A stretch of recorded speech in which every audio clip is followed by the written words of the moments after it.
Hello students, how are you. Easy programming के channel में खुश आमदीद। जो स्टूडेंट्स चैनल पर न्यू हैं वो चैनल को सब्सक्राइब कर लें और बेल आइकन के बटन को प्रेस कर लें ताकि आप आने वाली मजीद न्यू वीडियो से बाखबर रहें और आपको वीडियोस आसानी से मिल सकें। आज का हमारा टॉपिक है वाइल लूप। वाइल लूप क्या होता है? लूप का हमें पता है, लूप हमारे पास होता है किसी भी काम को हमने मल्टीपल टाइम्स परफॉर्म करना हो तो हमें लूप्स यूज करते हैं। वाइल लूप हमारे पास किस लिए होता है? ये हमारे पास होता है जब हमें नंबर ऑफ रेपिटेशंस का पता ना हो कि लूप हमारा कितनी दफा एग्जीक्यूट होने वाला है, हमें पता ना हो। हम सिर्फ एक कंडीशन लगा देते हैं कि जब तक ये कंडीशन हमारी ट्रू रहेगी जब तक ये लूप चलेगा। अब हमें नहीं पता वो लूप कितनी, यानी कि जिस लूप के लिए हमें नहीं पता होता ये कंडीशन हमारी कब तक ट्रू रहेगी, हम उसके लिए वाइल लूप लगाते हैं। ठीक है। अब जब तक वो लूप कंडीशन ट्रू रहेगी, जब तक वो लूप चलता रहेगा, जैसे ही वो लूप की कंडीशन क्या होगी, फॉल्स होगी, तो वो लूप के बाहर चला जाएगा। कंपाइलर क्या करेगा, लूप को एग्जीक्यूट करना छोड़ देगा। अब लूप में यूज करने से पहले हमने कोई ना कोई वेरिएबल यूज करना होता है। लूप में हम वेरिएबल लगाते हैं वाइल के साथ, तो उस वेरिएबल को डिफाइन करना लाजमी है, पहले से डिफाइन करना लाजमी है। जैसे मैं a इज इक्वल टू कर देता हूँ 1, a इज इक्वल टू कर देता हूँ 1, और इसके बाद मैं करता हूँ while a is less than 5। मैं कहता हूं a जब तक 5 से छोटा है। इसमें वैसे हमें पता है जो कितनी दफा लूप चलेगा, 1 2 3 4, 4 के लिए लूप चलेगा, लेकिन मैं अभी सिर्फ टर्म वैसे बता रहा हूं कि हम ये लूप काम कैसे करता है। वैसे ये हम वाइल लूप यूज तब करते हैं जब हमें पहले से पता ना हो कि लूप कितनी दफा चलने वाला है, एग्जीक्यूट कितनी दफा होने वाला है। इसकी मैं प्रैक्टिकल एग्जाम्पल बाद में देता हूँ, लेकिन अभी आप लूप की वर्किंग देख सकते हैं। लूप की वर्किंग क्या होगी, मैं कर देता हूँ डिस्प कर देता हूँ ए को। ठीक है, ए को डिस्प करना है। तो जो आपने वेरिएबल यूज किया होगा वाइल के साथ, उसके आपने इंक्रीमेंट या डिक्रीमेंट लाजमी करना है, यानी कि वो कंडीशन जो है उसको आपने ट्रू से फॉल्स भी करना है, वो किसी तरह फॉल्स होनी चाहिए। यानी कि अभी मैं ए की वैल्यू 1 है और मैं ए की वैल्यू को कंपेयर करता हूँ 5 से छोटी है, तो ये क्या करेगा, इसको लूप को चलाएगा, एग्जीक्यूट कर देगा। अब मैंने दोबारा फिर ये मैंने इसमें ए में मैंने कोई चेंजिंग नहीं की है, तो ये क्या करेगा, ए में कोई चेंजिंग नहीं की है, तो ये दोबारा वाइल लूप पर जाएगा, वाइल पर, यानी कि दोबारा ये जाएगा वाइल पर। वाइल पे देखेगा ए फिर से 5 से छोटा, फिर ये प्रिंट कर देगा, फिर ए 5 से छोटा, फिर ये प्रिंट कर देगा। ऐसे तो ये इनफाइनाइट टाइम हमारे पास चलता ही जाएगा। तो हमने जिस वेरिएबल को यूज किया होता है वाइल के अंदर, उसको फॉल्स करना भी जरूरी होता है, उस कंडीशन को फॉल्स करना भी जरूरी है। यानी कि फॉल्स करना है, फॉल्स करने का मतलब क्या है, हमने 5 से बड़ा करना है, तो हम ए को इंक्रीमेंट करेंगे, ए में इंक्रीमेंट करेंगे, ए को किसी तरह ए से बड़ा करेंगे, तो यानी कि 5 से बड़ा करेंगे। तो इसके लिए हम कंडीशन ये कर देते हैं, A is greater than A is equal to A plus 1, यानी कि अब ए की वैल्यू इंक्रीज होती जाएगी, तो हमारा लूप किसी मौके पर जाकर फॉल्स तो होना है ना, लूप की कंडीशन फॉल्स होनी है, तो हमारा लूप क्या होगा, एग्जिट कर जाएगा। ठीक है, लूप क्या कर जाएगा, एग्जिट कर जाएगा। अब इसके बाद कर देता हूं एंड। तो जब भी आपने कोई कंडीशन लगानी है वाइल के अंदर जब भी आपने कोई चीज यूज करनी है, तो उससे पहले उसको डिफाइन करना है, और डिफाइन करने के बाद जो आपने उस पर कंडीशन लगाई है उस कंडीशन को फॉल्स करने का सोचना है, किस तरह से वो फॉल्स होगा। तो फॉल्स करने लाजमी है, फॉल्स ना किया तो आपका लूप इनफाइनाइट टाइम चलेगा। अब इसको हम एग्जीक्यूट कर लेते हैं। ये मैंने इसको एग्जीक्यूट किया तो मेरी वैल्यूज क्या हो गई, प्रिंट हो गया। मैंने 2 दफा से इसको वो कर दिया, इसको रोक देना चाहिए था, इसका आउटपुट डिस्प्ले कराने के बजाय। तो ये लूप दोबारा इसको एग्जीक्यूट करते 2 मिनट। 1 1 2 3 4, ये मेरे पास डिस्प्ले हो गया। ठीक है, कितनी दफा डिस्प्ले, पहले ए की वैल्यू देखी 1 थी, ए की वैल्यू 1 के लिए डिस्प्ले करवाया, ठीक हो गया। ये दोबारा से गया, ए की वैल्यू में इंक्रीमेंट किया, 2 हो गया, 2 इसने क्या किया, तो ये वाला ए भी तो पहले इसने प्रिंट कराना है। तो ये जो पहली वैल्यू है ए इज इक्वल टू 1, ये इसकी वैल्यू है, ए इज इक्वल टू 1 इसकी वैल्यू थी, इस पर मैंने कॉलन नहीं लगाया था। इसके बाद ये लूप की यहाँ से लेकर क्या है, ये जो है ये वाली वैल्यूज है लूप की। पहले इसने देखा ए लेस देन 5 है, तो इसने डिस्प्ले करा दिया ए को, फिर ए में इंक्रीमेंट कर दिया, ए प्लस 1 किया, इसका मतलब क्या है 1 + 1, तो एक इसकी वैल्यू हो गई 2, इसने ए को असाइन कर दिया। अब ए की वैल्यू 2 हो चुकी है, ए की वैल्यू 1 नहीं है, क्योंकि लेटेस्ट डिफाइंड वैल्यू यूज करेगा। ए की वैल्यू हो गई 2, ये गया लूप पर इसने देखा 2 is less than 5, condition true है, तो इसने 2 को इसने प्रिंट करा दिया। दोबारा से गया लूप पर, 3 वैल्यू हो चुकी थी, 3 को देखा 5 से लेस देन है, ट्रू है, तो इसने प्रिंट करा दिया 3 को। दोबारा वैल्यू 4 हो गई, 4 को लेकर गया इसके पास, लूप के पास, इसने देखा 4 is less than 5, condition true है, तो इसने 4 को प्रिंट करा दिया। दोबारा वैल्यू हो गई 4 + 1 5 हो गई, 5 को लेकर गया, इसने देखा कंडीशन हो गई फॉल्स, कंडीशन फॉल्स होते इसने क्या करना है, लूप से एग्जिट कर देना है, लूप को एग्जीक्यूट नहीं करेगा। ठीक हो गया, जब तक हमारी ये कंडीशन ट्रू रहेगी, जब तक ये लूप चलता रहेगा। ये तो हमें पता था 5 दफा चलेगा, क्योंकि हमें पता है सिर्फ एक का इंक्रीमेंट हो रहा है, लेकिन काफी केसेस में हमें नहीं पता होता लूप कितनी दफा चलेगा, तो हम उसके लिए वाइल लूप यूज करते हैं। वैसे इसमें भी यूज कर लो तो कोई फर्क तो नहीं पड़ेगा, लेकिन वाइल लूप का असल मकसद क्या होता है, जब हमें पता ना हो कि लूप कितनी दफा चलने वाला है।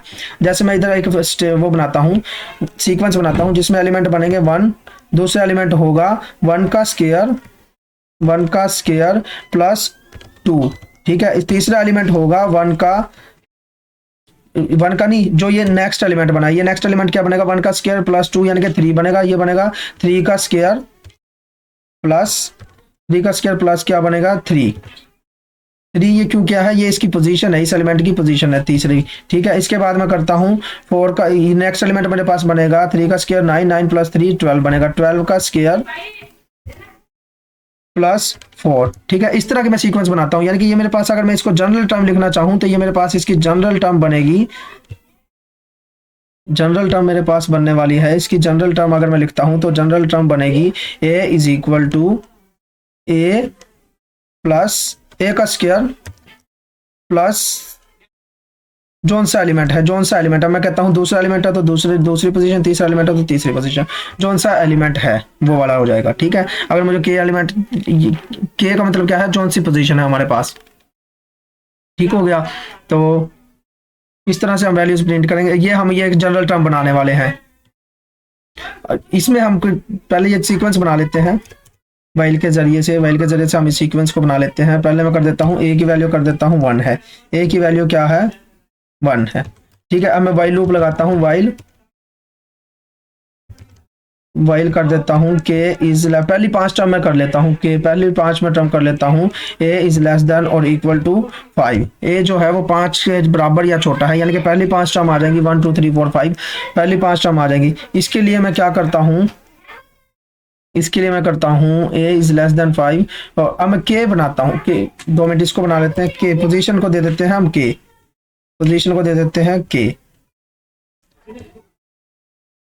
कर लिया, और ये k इज लेस देन 5, ये यानी कि पोजीशन नंबर है।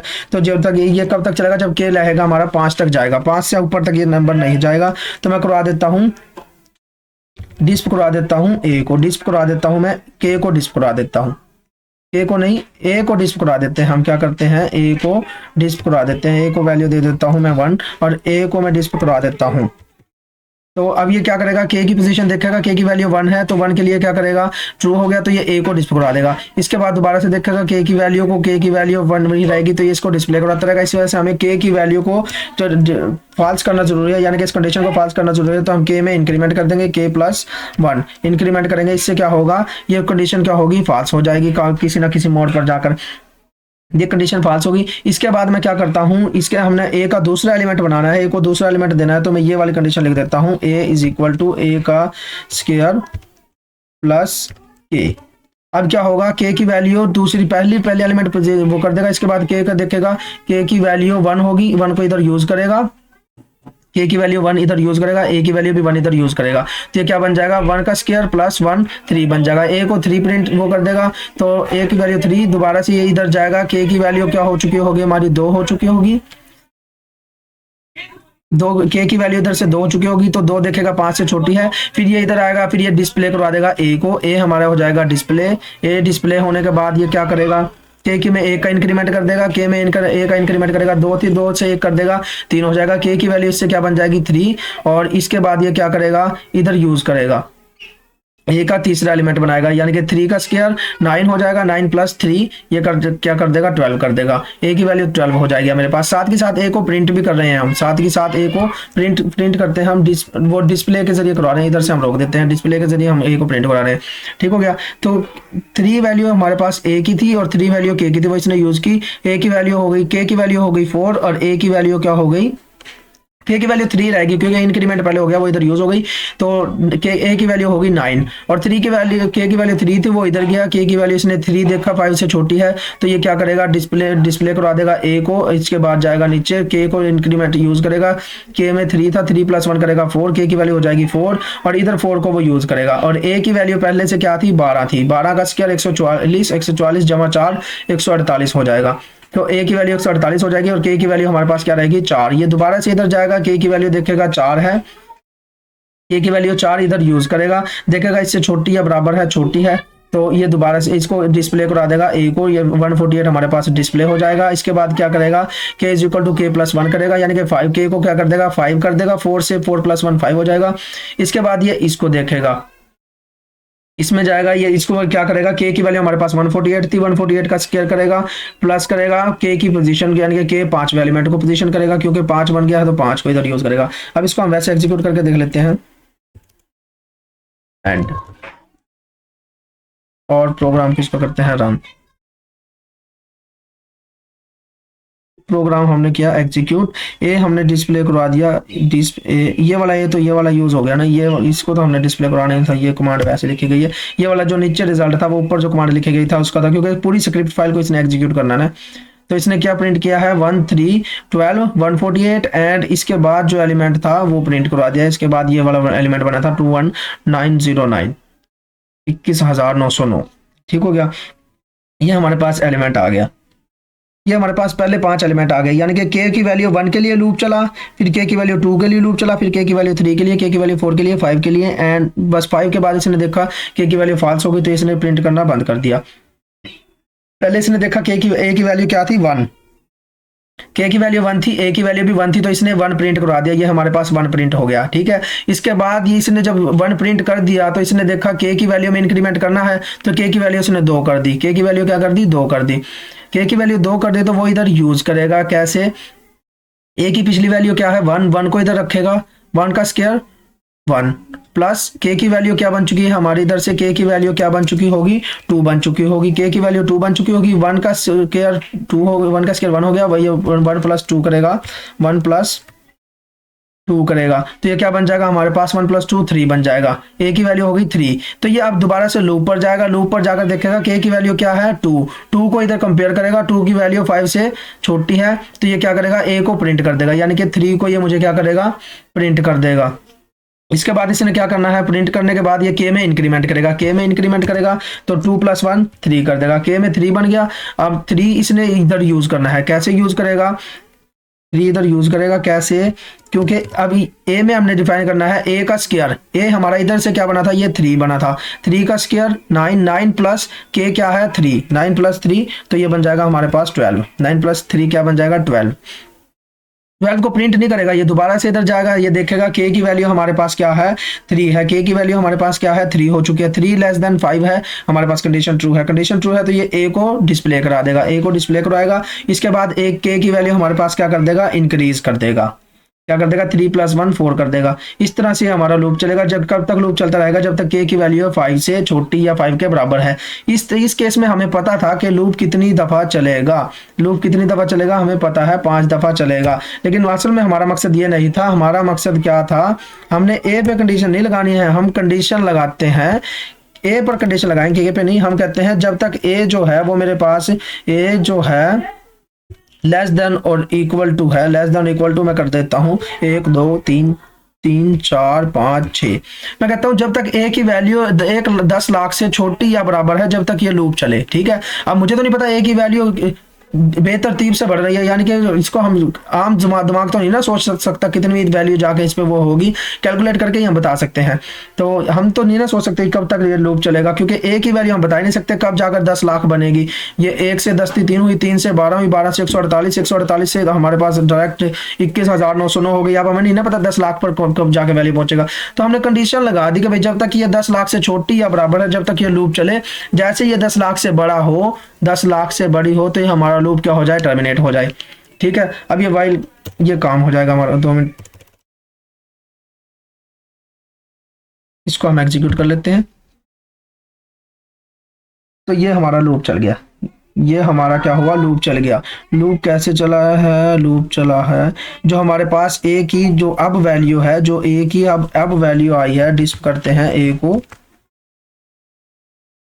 तो ये वैल्यू बनी है कितनी है, इकाई दहाई सैकड़ा हजार 10,000 लाख 10 लाख करोड़ 10 करोड़, यानी कि 48 करोड़ 4,287 बना है ये हमारे पास। इससे जो नेक्स्ट टर्म है, यानी कि इसका अगर हम स्क्वायर करते हैं 21,909 का स्क्वायर करके प्लस करते हैं, इसमें कितना ऐड करेंगे 6 ऐड करते हैं, तो ये हमारे पास ये वाली रकम बनेगी, ये वाली रकम, और ये रकम हमारे पास 10 लाख से बड़ी हो चुकी है, ये 48,04,287 है। तो इतनी बड़ी रकम ये हमारे पास बन चुकी है। ये तो इससे नेक्स्ट टर्म में ये कंडीशन हमारे पास फॉल्स हो चुकी है, हालांकि हमें पता नहीं था ये इससे नेक्स्ट टर्म में बनेगी या फिर कौन सी टर्म में बनेगी। इसी तरह से अगर मैं इससे भी बड़ी वैल्यू ले लेता हूँ, मैं कहता हूँ जब तक ये लूप जो है इससे, जब तक ये लूप इस तक पहुंचता है, मुझे नहीं पता ये कितनी टर्म है, अब हम इस टर्म तक पहुंच नहीं सकते, इस टर्म तक हम पहुंच नहीं सकते। हमें नहीं पता कि भाई पहुंच तो सकते हैं, लेकिन हमें नहीं पता कौन सी वैल्यू पर जाकर ये इस टर्म पर पहुंचेगा। ठीक है, हमें नहीं पता ये कौन सी वैल्यू पर जाकर इस टर्म पर पहुंचेगा। तो हम इस लूप को चलाते रहेंगे जब तक ये एग्जीक्यूट करेगा। कब तक एग्जीक्यूट करेगा? जब तक ये कंडीशन ट्रू रहेगी। ये कंडीशन फॉल्स होते ही इसने क्या करना है, लूप को एग्जिट कर देगा। अब हमें नहीं पता ये लूप कितने दफा चलेगा, हम इसको एग्जीक्यूट कर लेते हैं। लूप एग्जीक्यूट हुआ, इससे अगली टर्म ही इससे भी बड़ी हो गई, इससे अगली टर्म यानी कि छठी टर्म ही हमारी, सातवीं टर्म ही जो हमारी बनी है वही इससे बड़ी हो गई है। ठीक हो गया, हमें तो नहीं ना पता था सातवीं टर्म जो होगी वो इस नंबर से भी बड़ी हो जाएगी। तो जब हमें पहले से पता ना हो कि लूप कितनी दफा चलने वाला है, तो हम व्हाइल का लूप एग्जीक्यूट करते हैं। और लूप कैसे एग्जीक्यूट करना है, पहले से हमने जो वेरिएबल पर कंडीशन लगानी है वो वेरिएबल पहले से डिफाइन कर देना है, और डिफाइन करने के बाद उस पर हमने कंडीशन लगा देनी है, और कंडीशन को हमने किसी तरह फॉल्स भी करना है। इस वजह से हम उसकी वैल्यू को चेंज भी करेंगे, या इंक्रीमेंट करेंगे या डिक्रीमेंट करेंगे, ताकि वो कंडीशन हमारे पास क्या हो, फॉल्स हो। ठीक हो गया।